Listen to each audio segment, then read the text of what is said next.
पूर्णात् पूर्णमुदच्यते पूर्णस्य पूर्णमादाय पूर्णमेवावशिष्यते। ॐ शान्ति शान्ति शान्तिः। शङ्करं शङ्कराचार्यं केशवं बादरायणं सूत्रभाष्यकृतौ वन्दे भगवन्तौ पुनः पुनः। ईश्वरो गुरुरात्मेति मूर्तिभेदविभागिने व्योमवद्व्याप्तदेहाय दक्षिणामूर्तये नमः। ॐ शान्ति शान्ति शान्तिः। सच्चिदानंद भगवान की जय। सद्गुरुदेव भगवान की जय। देहली विश्वनाथ भगवान की जय। ओम नमः पार्वती पतये हर हर हर महादेव शंभो। हम लोग अत्यंत पवित्र क्षण में समुपस्थित हैं। इस पावन क्षण में समुपस्थित इस कार्यक्रम के संरक्षक परम पूज्य स्वामी जी महाराज, इस कार्यक्रम के अध्यक्ष परम पूज्य स्वामी जी महाराज, समुपस्थित समस्त महामंडलेश्वर लोग, कार्यक्रम संचालक महामंडलेश्वर स्वामी अभिषेक चैतन्य गिरिजी महाराज, मंचस्थ एतिगण, सम्मुखस्थ समस्त मुमुक्षु श्रद्धालु भक्तगण, विश्वनाथ संन्यास आश्रम का 75वां एवं विश्वनाथ संस्कृत महाविद्यालय का 68वां वार्षिक उत्सव। इस वार्षिक उत्सव के प्रथम दिवस के दिवाकालीन सत्र में हम लोग समुपस्थित हैं।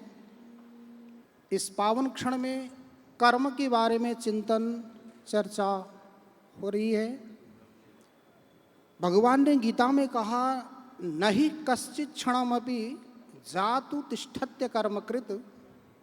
कोई भी प्राणी, केवल मनुष्य मात्र नहीं, कोई भी प्राणी एक क्षण भी कर्म किए बिना रह नहीं सकता।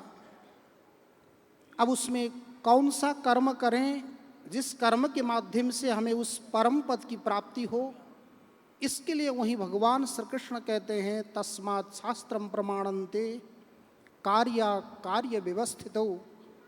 कौन सा कर्म करें कौन न करें, इसके लिए व्यवस्था शास्त्र में। हमारे लिए अनुकूल हो तो करें, प्रतिकूल हो तो न करें, ऐसी बात नहीं। नित्य कर्म के बारे में प्रतिपादन है, नैमित्तिक कर्मों के बारे में प्रतिपादन है, काम्य कर्मों के बारे में है, निषिद्ध कर्मों के बारे में है। प्राय हम लोग सब सत्संगी हैं, इस सत्संग में समुपस्थित हैं। उस परम पद को, उस परम सुख को, उस परम आनंद को, उस परम लाभ को हम प्राप्त करना चाहते हैं। उसकी प्राप्ति हो कैसे? मोक्षार्थी न प्रवर्तेत तत्र काम्य निषिद्धयो नित्य नैमित्तिके कुर्याद प्रत्यवाय जिहासया। मोक्षार्थी अर्थात मोक्ष को चाहने वाला, जिसको मोक्ष की आवश्यकता नहीं उसके लिए नहीं। जो मोक्षार्थी है वो कौन सा कर्म करें? उस निषिद्ध कर्म का परित्याग करें। मोक्षार्थी न प्रवर्तेत तत्र काम्य निषिद्धयो। काम्य कर्म और निषिद्ध कर्म। काम्य कर्म हम शुभ भी करें अशुभ भी करें। पुण्य कर्म करेंगे तो उसका फल सुख होगा, सुख भोगने के लिए हमें स्वर्ग जाना पड़ेगा, ये सुना है। अशुभ कर्म करेंगे तो उससे पाप होगा, पाप भोगने के लिए हमें नरक में जाना पड़ेगा। नरक में जाकर के दुख भोगेंगे, वो समाप्त हो तो फिर यहीं मरते लोग में आना पड़ेगा। आने की जगह यही है।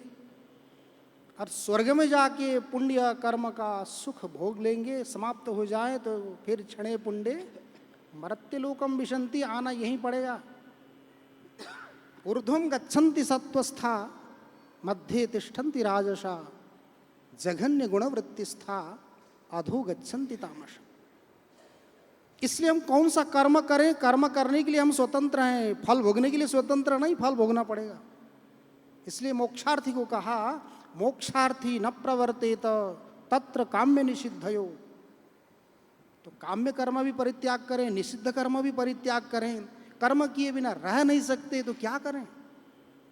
नित्य नैमित्तिके कुर्याद प्रत्यवाय जिहासया। नित्य कर्म करें और नैमित्तिक कर्म करें। किसके लिए? प्रत्यवाय का मतलब होता है पाप। हम घर में प्रत्येक दिन झाड़ू लगाते हैं, पोछा लगाते हैं, किसके लिए? क्या वो हमारा पत्थर लगाया हुआ, सीमेंटी लगाया हुआ वो चांदी का बनेगा, सोने का बनेगा? इसलिए नहीं, कुछ नहीं बनने वाला। वो सोने का भी नहीं बनेगा, चांदी का भी नहीं बनेगा, जैसा वैसे रहेगा। स्वच्छ रहेगा तो हम वहाँ रह सकते हैं, खा सकते हैं, पी सकते हैं, कर्म संपादन कर सकते हैं। इसलिए हमें भी क्या करना, नित्य और नैमित्तिक कर्म का अनुष्ठान करना। प्रत्यवाय अर्थात पाप न लगे इसलिए कहा सायमधियानो दिवसकृतम पापम नाशयति, प्रातरधियानो रात्रकृतम पापम नाशयति, सायं प्रातः प्रयुञ्जानो अपापो भवति।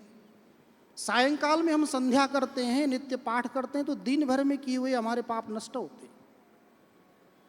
और प्रातः हम संध्या वंदन करते हैं, पाठ करते हैं तो रात भर किए हुए हमारे पाप नष्ट होते हैं। एवं क्रम से हम नियमित करते रहेंगे तो हम निष्पाप होंगे। यही निष्पाप होने के लिए हम क्या करें, नित्य और नैमित्तिक कर्म का अनुष्ठान करें। केवल इतना ही नहीं, देखिए किसी को रोग लग जाए तो हम डॉक्टर के पास जाते हैं तो डॉक्टर लोग क्या बोलते हैं, ये औषधि आप सुबह खाना और इसको शाम को लेना, खा लेना। एवं क्रम से आप हफ्ता दिन तक, 15 दिन तक अथवा महीनों तक आप औषधि लेंगे तो धीरे धीरे आपका रोग शांत हो जाएगा। रोग को देख करके कैसा रोग है, और अधिक हो तो 3 बार बोलेंगे, 8-8 घंटे में लेना। इसलिए हमारे यहाँ त्रिकाल संध्या की विधि है शास्त्र में। त्रिकाल संध्या, सायं संध्या, मध्याह्न संध्या, प्रातः संध्या। तो एवं क्रम से हम करते रहेंगे तो हमारा क्या होगा, रोग जिस प्रकार से औषधि सेवन से नष्ट होता है उसी प्रकार हम नित्य नैमित्तिक कर्म का अनुष्ठान करते रहेंगे तो उस कर्म से हमारे अंतःकरण के जो मल हैं वो निकल के चले जाएंगे। हमारा ये अंतःकरण रूपी पात्र है, अंतःकरण रूपी जो गिलास है, अंतःकरण रूपी जो कटोरा, वो स्वच्छ होगा, साफ। यदि मानिए आप गर्म दूध पीना चाहते हैं, जिस पात्र में, गिलास में आपने छाछ रखी हुई हो, दही रखी हो, अब उसी दही रखे हुए, छाछ रखे हुए पात्र में गर्म दूध रख करके आप पीना चाहें तो क्या होगा, आनंद आएगा? जैसे आनंद नहीं आता, वो फट जाता है। उसी प्रकार हमने नित्य नैमित्तिक कर्म के अनुष्ठान के द्वारा जब तक हम अंतःकरण को शोधित नहीं करते तब तक हमें ज्ञान भी हो तो वो ज्ञान भी क्या हो जाएगा, फट जाएगा। न फटे उसका हम सदुपयोग कर सकें, इसलिए क्या करना चाहिए, नित्य नैमित्तिक कर्म का अनुष्ठान करते हुए अपने अंतःकरण को शोधित करना चाहिए। नित्य नैमित्तिकैरेव कुर्वाणो दूरितक्षयम् ज्ञानम च विमलीकुर्वन् अभ्यासेन च पासयेत् अभ्यासात् पक्व विज्ञान कैवल्यम लभते नरः।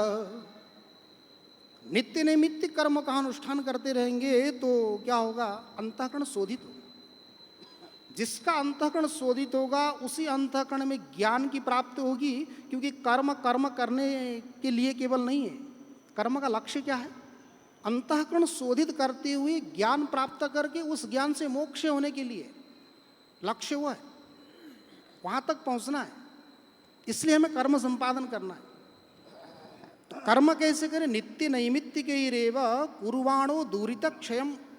दूरित का मतलब होता है पाप। पाप के क्षय के लिए नित्य नैमित्तिक कर्म का अनुष्ठान करना। दुरित का क्षय होगा तो शुद्ध अंतःकरण में श्रोत्रिय ब्रह्मनिष्ठ गुरु जी के द्वारा प्रदान किया हुआ ज्ञान हमें प्राप्त होगा। केवल ज्ञान से भी काम नहीं चलेगा, उस ज्ञान को अभ्यास के द्वारा परिपक्व करना पड़ेगा। केवल भोजन करने से काम नहीं बनेगा, भोजन को पचाना पड़ेगा। जब तक भोजन पचेगा नहीं तब तो शरीर में शक्ति नहीं मिलने वाली।